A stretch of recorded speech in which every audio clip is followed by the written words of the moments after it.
Hello dear students, as usual I am Navneel God from Tagore School Parbatsar and we are studying our social studies book of class 7th in this video. Dear students, as you know we are studying the history part in these days. इन दिनों हम लोग history का जो part है इस lesson इस book का वो स्टडी कर रहे हैं and we are studying the second lesson of history और हम लोग पढ़ रहे हैं इन दिनों सेकेंड लेसन हिस्ट्री का which name is new kings and kingdoms, नए राजा और उनके साम्राज्य. We have studied about many kings and their kingdoms in this lesson. हम लोगों ने कई सारे किंग्स और उनके किंगडम्स के बारे में इस लेसन में स्टडी की है and we have also studied about the invaders, two invaders. हमने दो इन्वेडर्स के बारे में भी स्टडी की है, दो हमलावरों के बारे में भी स्टडी की है, महमूद गजनवी और मोहम्मद गोरी के बारे में. और इस लास्ट जो आज का इसका लास्ट जो पॉइंट है इस लेसन का वो आज हम स्टडी करने जा रहे हैं. हालांकि यहाँ पर कुछ पॉइंट्स बचे हुए हैं इस लेसन में, लेकिन वो पॉइंट्स अभी जो सिलेबस कट किया गया है गवर्नमेंट से उसमें वो सब पॉइंट कट हो चुके हैं. जो मेनली चोल जो किंगडम था अपने साउथ इंडिया में, दक्षिणी भारत में एक बहुत ही प्रॉस्पिरियस किंगडम था, बहुत समृद्ध शासन था एक चोल वंश. चोल वंश के बारे में काफ़ी चीज़ें बताई गई है इसके बाद में, लेकिन चोल वंश का पूरा जो मटेरियल है वो कट कर दिया गया है गवर्नमेंट के थ्रू. अभी जो नया सिलेबस अनाउंस हुआ है गवर्नमेंट की ओर से, तो वो सब हम पॉइंट्स नहीं पढ़ेंगे यहाँ पर. अब जो ये पॉइंट बचा है अपना वो लास्ट पॉइंट है अपने सिलेबस का, इस लेसन का. So let's start today's point. तो शुरू करते हैं आज का पॉइंट. कॉजेज यानी कारण, and I want to tell you that it is the 9th video of this lesson. आज का जो वीडियो है ये सेकंड इस लेसन का 9th वीडियो है. Causes of the defeat of Indian rulers. Indian rulers यानी जो भारतीय राजा थे उनकी डिफीट यानी उनकी हार के कॉजेज यानी कारण क्या थे. यहाँ अभी हमने पढ़ा है कि मोहम्मद गोरी और महमूद गजनवी इन लोगों ने भारत पर आक्रमण किया लूटपाट करने के लिए और इन्होंने भारतीय राजाओं को हराया, कभी खुद भी हारे, लेकिन आखिर ये लूटपाट करने में कामयाब हो गए. तो ये भारतीय राजा जो हारे, इनकी जो डिफीट हुई, इसका कॉज क्या था, इसका कारण क्या था, यहाँ पर हम वही स्टडी करने वाले हैं. तो ये बड़ी इंपॉर्टेंट चीज है कि आखिर जो इंडियन रूलर्स थे उनकी डिफीट का कॉज क्या था. प्रोबेबली शायद the Indian rulers were not United. Probably यानी संभवतया द इंडियन रूलर्स यानी भारतीय राजा वर नॉट यूनाइटेड, वो यूनाइटेड नहीं थे. यूनाइटेड यानी संगठित नहीं थे. And they did not make, और उन्होंने नहीं बनाया, कंबाइंड एफर्ट्स, उन्होंने सामूहिक प्रयत्न नहीं किया. ये जो असंगठन की स्थिति है यही भारत को बार बार इसी ने गुलाम बनाया था. जब भी कोई बाहर का हमलावर जो फॉरेन इन्वेडर अगर कोई भी अटैक करता तो वो जिस राजा के ऊपर अटैक करता, बाकी के जो आसपास के लोग थे वो उस राजा की कोई हेल्प नहीं करते थे. वो एक दूसरे से झगड़ा चलता रहता था सबका. तो इस कारण से जो बाहर का आया हुआ व्यक्ति था वो एक जने पे अधिकार कर लेता था, फिर वो दूसरे का नंबर ले लेता था. इस तरह से 1 by 1 वो अपना जो साम्राज्य है वो बढ़ाता रहता था.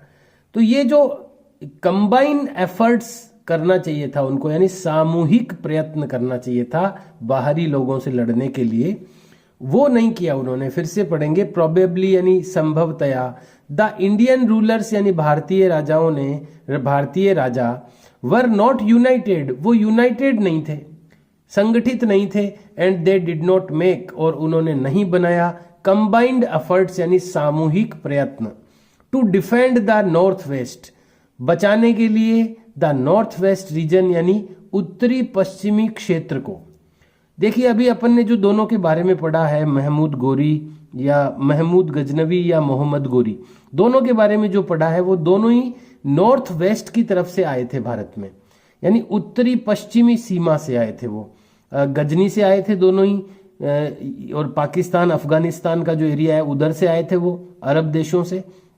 तो ये उस साइड में जो रीजन है, उस साइड का यानी जो क्षेत्र है, उसको डिफेंड करने के लिए, उसको बचाने के लिए जो कंबाइंड एफर्ट्स करना चाहिए था यहाँ के इंडियन रूलर्स को, वो उन्होंने नहीं किया।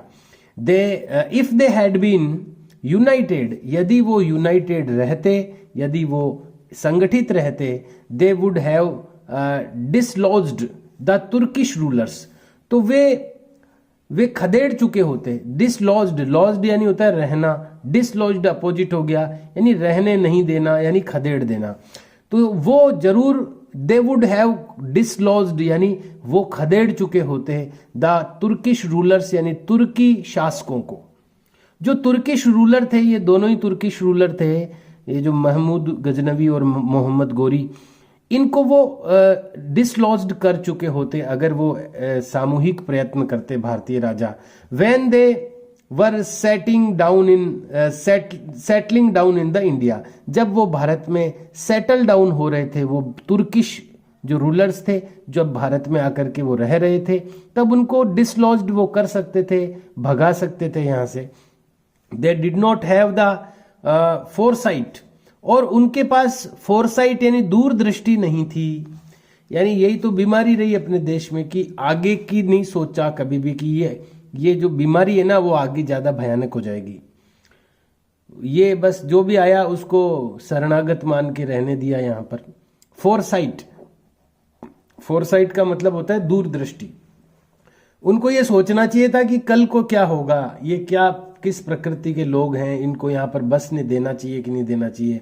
तो फोरसाइट यानी दूरदृष्टि नहीं थी। दे did not have the foresight, वो फोरसाइट नहीं रखते थे, दूरदृष्टि नहीं रखते थे। दैट यानी कि the Turks could extend their kingdom, कि तुर्क जो लोग हैं कुड एक्सटेंड यानी कर सकते थे, एक्सटेंड यानी विस्तार, वो विस्तार कर सकते थे देयर किंगडम, उनके साम्राज्य का, इवन बियॉन्ड पंजाब, पंजाब के भी बाहर, इवन यानी यहां तक कि बियॉन्ड पंजाब यानी पंजाब से भी आगे। जैसा कि अपन ने पढ़ा है मोहम्मद गोरी के बारे में कि उसने पंजाब को अपना बेस बनाया, यानी शासन उसने पंजाब के ऊपर ही किया, लेकिन वो आक्रमण चारों तरफ करता रहता था। तो भारतीय राजाओं ने ये नहीं सोचा कि पंजाब से आगे भी आ सकता है। वही है कि अलग अलग एक दूसरे की सहायता नहीं करते थे, तो किसी की हिम्मत नहीं होती थी। तो वो देखते भाई ठीक है, बैठा है अपनी जगह, अपने को क्या है, लेकिन उनको पता नहीं था अगला ही नंबर तुम्हारा आने वाला है। तो उन्होंने ये, उनके पास फोरसाइट नहीं थी, दूरदृष्टि नहीं थी कि तुर्क जो थे वो कुड एक्सटेंड यानी वो बढ़ा सकते थे देयर किंगडम यानी उनका साम्राज्य, इवन बियॉन्ड पंजाब यानी यहां तक कि पंजाब से भी आगे। आल्दो यानी हालांकि, Turks did not have modern weapons, हालांकि तुर्क डिड नॉट हैव यानी तुर्की लोग नहीं रखते थे मॉडर्न वेपन्स यानी आधुनिक हथियार। तुर्कियों के पास में कोई एडवांस वेपन्स नहीं थे, कोई आधुनिक हथियार मॉडर्न वेपन्स नहीं थे उनके पास में। यट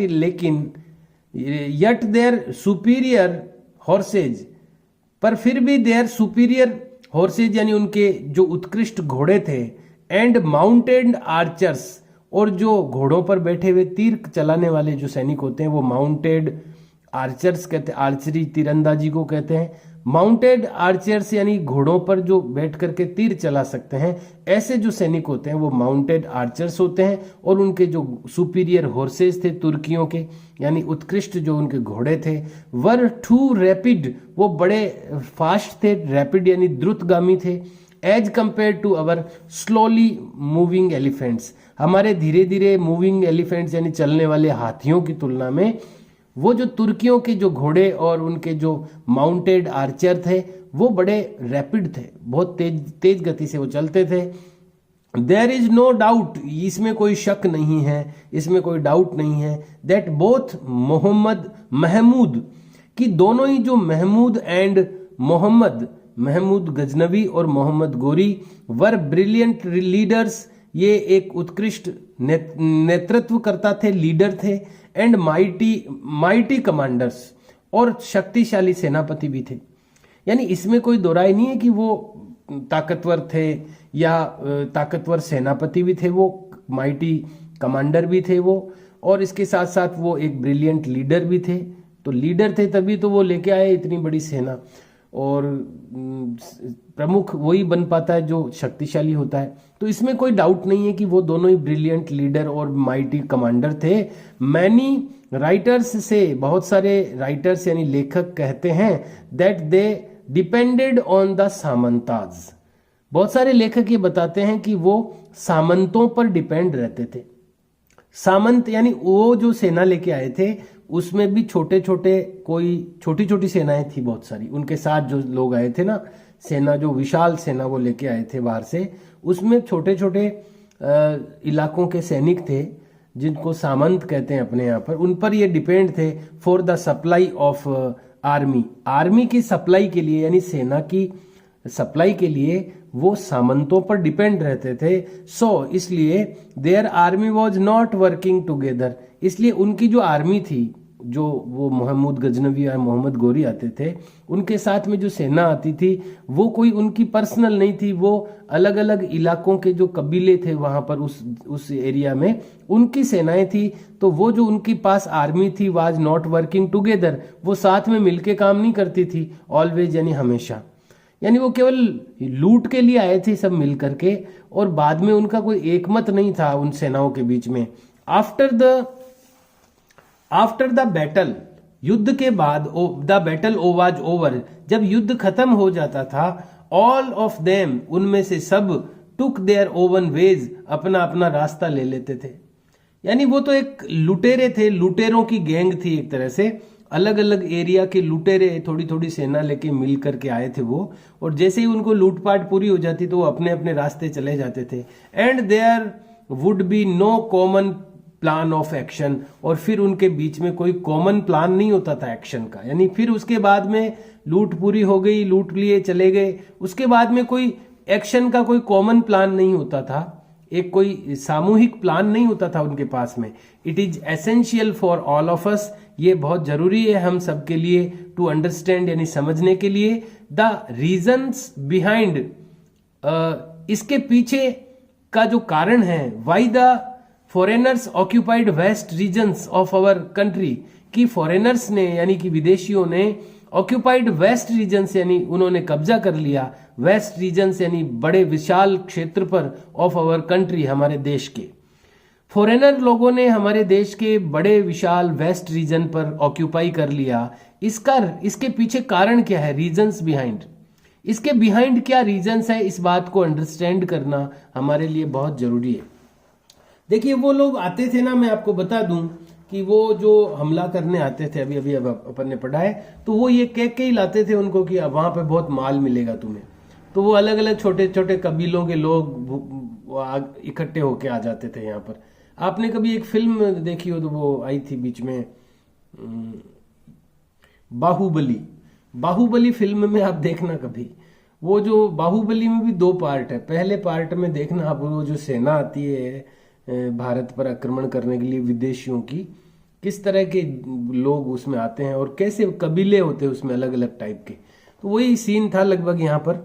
लेकिन इसकी आखिर वो लोग कैसे सक्सेस हो गए लूटने में अपने देश को, तो इसका कारण, इसके पीछे का जो रीजन है वो जानना हमारे लिए बहुत ही जरूरी है कि कैसे बाहर से आए हुए लोगों ने हमारे देश पर एक बड़े भूभाग पर ऑक्यूपाई कर लिया, उसको उसके ऊपर कब्जा कर लिया।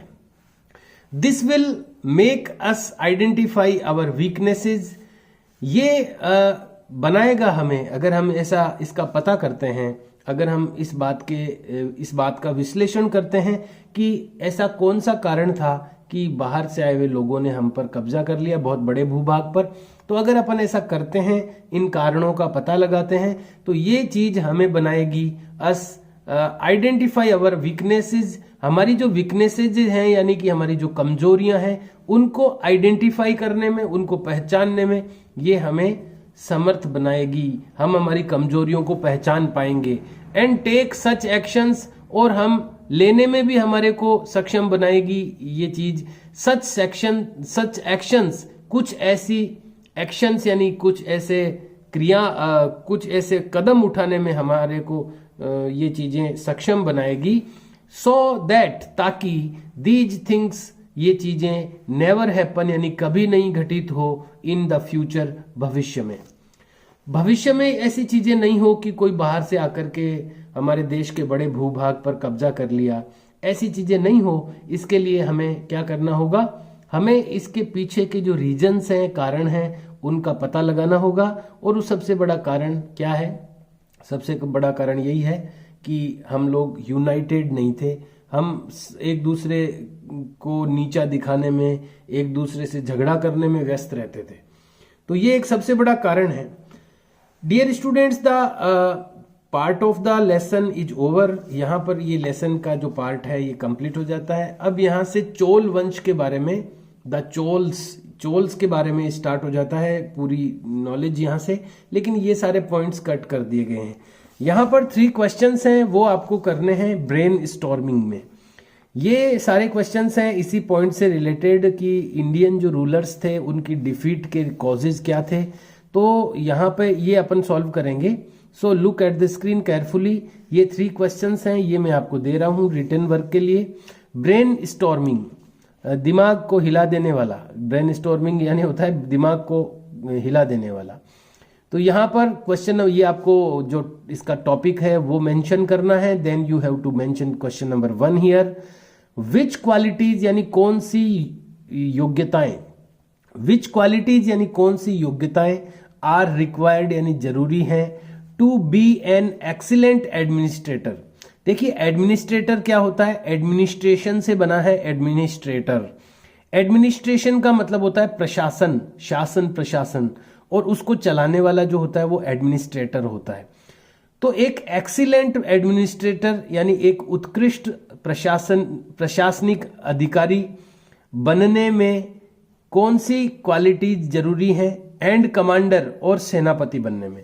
एक उत्कृष्ट एडमिनिस्ट्रेटर यानी एक उत्कृष्ट प्रशासक और कमांडर यानी सेनापति बनने के लिए क्या क्वालिटीज रिक्वायर्ड है, क्या क्या चीजें होनी चाहिए किसी आदमी में, जिससे कि वो एक एक्सीलेंट एडमिनिस्ट्रेटर यानी उत्कृष्ट प्रशासक और एक कमांडर, अच्छा कमांडर यानी योग्य सेनापति बन सके। तो यहां पर मैं आपको शो करने जा रहा हूं इसका आंसर, जो कि मैंने सर्च किया है नेट से। देखिए यहां पर मैंने पॉइंट लिखे हैं, इसके 8 पॉइंट हैं, यानी ये 8 चीजें चाहिए अपने को किसी भी व्यक्ति में कि वो एक योग्य प्रशासक यानी एक एक्सीलेंट एडमिनिस्ट्रेटर और एक कमांडर बन सके। सबसे पहला ये आपको आंसर में लिखना है, क्वेश्चन नंबर 1 का आंसर है ये। क्वेश्चन नंबर सबसे फर्स्ट जो थिंग है वो है कमिटमेंट टू द मिशन, यानी मिशन के प्रति प्रतिबद्धता। हिंदी भी है यहाँ पर, मिशन के लिए प्रतिबद्धता, यानी जो मिशन है आपका, मिशन का मतलब जो अभियान है, जो लक्ष्य है अपना, उसके प्रति प्रतिबद्धता यानी पक्का रहना, अपने लक्ष्य के प्रति पक्का रहना सबसे पहली बात है। इंग्लिश में ही लिखना है आपको, ब्रैकेट में हिंदी में भी लिख सकते हैं आप। यहां पर इंग्लिश में लिखना है, 1 मिनट में शो कर देना चाहता हूं आपको। सबसे फर्स्ट है कमिटमेंट। कमिटमेंट मीन्स होता है प्रतिबद्धता, टू द मिशन यानी मिशन के प्रति। Commitment to the mission, mission के प्रति प्रतिबद्धता, हिंदी में भी बता देता हूं मैं। ये सबसे पहला गुण होना चाहिए किसी में भी। सेकंड है strategic vision, VISION। Strategic vision यानी कि रणनीतिक दृष्टि, हिंदी में लिखा हुआ है कार्यनीतिक दृष्टि। देखिए स्ट्रेटेजिक क्या होता है, स्ट्रेटेजी यानी होती है रणनीति। कोई भी काम करते हैं तो उसकी रणनीति बनती है, प्लान बनता है। तो वो दृष्टिकोण होना चाहिए किसी में भी। अगर कोई योग्य सेनापति और एडमिनिस्ट्रेटर बनना चाहता है तो उसकी स्ट्रेटेजिक विजन होना चाहिए, उसका दृष्टि उसकी स्ट्रेटेजिक होनी चाहिए यानी रणनीतिक होनी चाहिए। यानी किसी भी जो भी कठिनाई आती है सामने, खतरा आता है, उससे कैसे रणनीति बना करके निपटा जाए, ये उसकी दृष्टि होनी चाहिए। स्ट्रेटेजिक विजन ये उसका होना चाहिए। Number 3 conceptional skill. Conceptional skill का मतलब है संगठनात्मक कौशल, यानी संगठन बनाने की क्षमता होनी चाहिए कि सब लोगों को वो साथ में लेकर के काम कर सके। संकल्पनात्मक कौशल, यहाँ पर संगठनात्मक नहीं है, संकल्पनात्मक कौशल यानी संकल्प लेकर के काम करने का कौशल। कॉन्सेप्शनल स्किल उसकी होनी चाहिए कि वो संकल्प ले ले जिस चीज का उस पर वो पक्का रहे, ये कौशल होना चाहिए, स्किल होनी चाहिए। नंबर 4 है अटेंशन टू डिटेल, यानी विस्तार पर ध्यान, कि किसी भी चीज को गहराई से सोचे, उसकी डिटेल पर उसका ध्यान हो, अटेंशन टू डिटेल, इस पर उसका ध्यान हो। नंबर 5 है डेलीगेशन, यानी शिष्टमंडल, यानी उस व्यक्ति के पास में एक डेलीगेशन होना चाहिए, योग्य लोगों की एक टीम होनी चाहिए, शिष्टमंडल होना चाहिए जो उसको सही सलाह दे सके, तो ऐसा एक डेलीगेशन भी उसके पास होना चाहिए।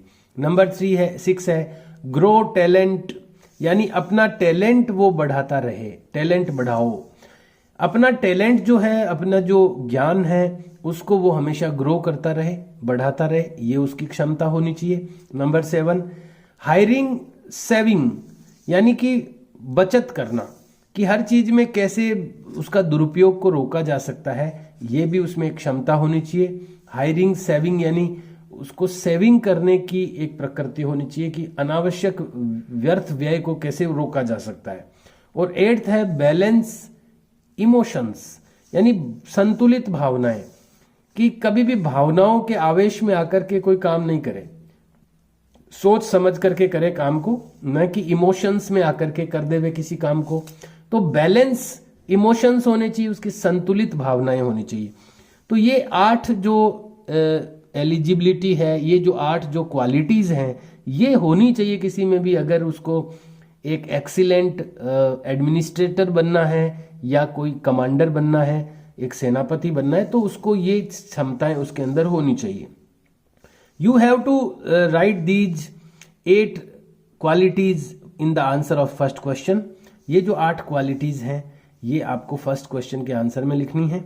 Then let's see the second question. आइए देखते हैं दूसरा क्वेश्चन क्या है।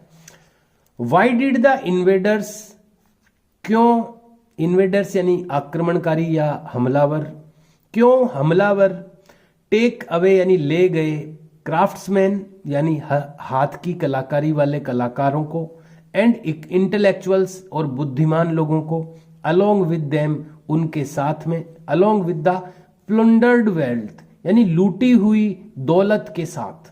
प्लंडर्ड का मतलब होता है लूटी हुई, वेल्थ यानी दौलत, प्लंडर्ड वेल्थ के साथ में वो क्राफ्ट्समैन को और इंटेलेक्चुअल्स को भी क्यों लेके गए साथ में। अपन ने पढ़ा है ये कि महमूद गजनवी जो आया था उसने सोमनाथ पर आक्रमण किया, 50,000 लोगों को किल कर दिया और साथ में वो ले गया अपने वहां के जो बुद्धिमान लोग थे, इंटेलेक्चुअल्स थे या हाथ के कलाकार थे जो हाथ की कारीगरियां जानते थे, उन क्राफ्ट्समैन को वो साथ में प्रिजनर्स बना के ले गया यानी बंदी बना के ले गया। ऐसा क्यों किया उसने। वाई डिड द इन्वेडर्स, क्यों इन्वेडर्स ने यानी कि हमलावरों ने टेक अवे यानी ले गए क्राफ्ट्समैन एंड इंटेलेक्चुअल्स हाथ के कलाकारों को और इंटेलेक्चुअल्स यानी कि बुद्धिमान लोगों को, along with the plundered wealth लूटी हुई दौलत के साथ में। तो बहुत ही छोटा सा आंसर है, क्योंकि वो उनकी दिमाग को यूज करना चाहता था, वो अपने देश में ले जाके उनका उपयोग करना चाहता था। तो आंसर लिखना है to use their wisdom power. उनकी जो विजडम पावर थी यानी बुद्धि की जो ताकत थी उन लोगों की, चाहे इंटेलेक्चुअल की ले लो आप, बुद्धिमान लोगों की जो बुद्धिजीवी कहलाते हैं, ऐसे लोगों की जो विजडम पावर थी यानी कि उनकी बुद्धि की जो ताकत थी, to use their wisdom power, उनकी विजडम पावर को यूज करने के लिए, फॉर देयर कंट्री उसके देश के लिए, यानी अपने देश के लिए उनकी विजडम पावर यूज करने के लिए वो उनको बंदी बनाकर ले गया। यहां से फिर से बता दूं, to use their wisdom power उनकी बुद्धि की ताकत को यूज करने के लिए, फॉर देयर कंट्री उसकी कंट्री के लिए। बहुत ही स्मॉल आंसर आपके लिए मैंने सजेस्ट कर दिया है। Question number 3, what should be done, क्या करना चाहिए टू एंश्योर, ये पक्का करने के लिए, दैट कि नो फॉरेन कंट्री, कि कोई भी विदेशी देश, dares to ever invade, dare यानी हिम्मत नहीं करे, टू ईवर इन्वेड यानी अब इन्वेड यानी हमला करने की, अपॉन अवर कंट्री हमारे देश पर, कि इसके लिए इसको सुरक्षित, इसको सुनिश्चित करने के लिए, इंश्योर यानी सुनिश्चित करने के लिए क्या करना चाहिए कि नो फॉरेन कंट्री डेयर, कि किसी भी कंट्री की हिम्मत नहीं हो, टू ईवर इन्वेड अब हमला करने की, अपॉन अवर कंट्री हमारे देश पर। तो बताइए क्या करना चाहिए कि अब किसी भी अन्य देश की हिम्मत नहीं हो हमारे देश पर हमला करने की। तो मैं सोचता हूं कि एक तो हमें संगठित रहना चाहिए और एक अपनी ताकत को बढ़ाते रहना चाहिए, क्योंकि दुनिया में सब देश अपनी अपनी ताकत बढ़ाते हैं, तो हमारे देश को भी अपनी ताकत बढ़ाते रहना चाहिए और हमें यूनाइटेड रहना चाहिए। तो यहां पर लिखना है वी शुड लिव, हमें रहना चाहिए विद यूनिटी, एकता के साथ। वी शुड लिव, हमें रहना चाहिए विद यूनिटी यानी एकता के साथ, एंड वी शुड, और हमें चाहिए इम्प्रूव यानी सुधारना, और हमें इम्प्रूव करना चाहिए, हमें सुधारना चाहिए our each type of power, हमारे ताकत के हर प्रकार को, जितने प्रकार की ताकत होती है, चाहे वो वैज्ञानिक ताकत हो, चाहे पैसे की ताकत हो, चाहे शरीर की ताकत हो, जितने भी टाइप की ताकत होती है, ईच टाइप ऑफ पावर यानी पावर की जो जितने भी प्रकार होते हैं उसको इम्प्रूव करना चाहिए, क्योंकि जो ताकतवर होगा वही जीतेगा। तो ताकत भी होनी चाहिए और संगठन भी होना चाहिए, दोनों चीजें होनी चाहिए। तो ये आपको लिखना है वी शुड लिव, हमें रहना चाहिए विद यूनिटी, यूनिटी के साथ, एकता के साथ, एंड वी शुड इम्प्रूव, और हमें इम्प्रूव करना चाहिए our each type of power, हमारे पावर की हर प्रकार को। You have to do these 3 questions of brainstorming today. आज आपको ये जो ब्रेन स्टॉर्मिंग के 3 क्वेश्चंस हैं ये करने हैं अपनी नोटबुक में, और इसके साथ ही अपना ये सेकंड जो लेसन है वो कंप्लीट हो गया है। हालांकि चोल वंश का पूरा जो डिस्क्रिप्शन है वो बचा हुआ है, लेकिन वो पूरा रिमूव कर दिया गया है नए सिलेबस के अकॉर्डिंग। तो अब हम नेक्स्ट जो अपना वीडियो होगा उसमें थिंग्स टू रिमेंबर वाले पॉइंट्स पढ़ेंगे इस लेसन के।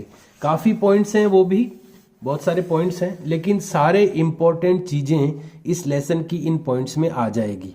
तो ये हम पॉइंट्स पढ़ने वाले हैं अगले लेसन में, अगले वीडियो में सॉरी। तो तब तक आप लोग इन 3 क्वेश्चंस को कंप्लीट करें, and please try to understand the things, चीज़ों को समझने की कोशिश करें, and learn some new words from every video. हर वीडियो से कुछ नए शब्द आप लर्न करें, उनको याद भी करें और उनको समझने की कोशिश करें। Okay dear students, have a nice day, see you and bye.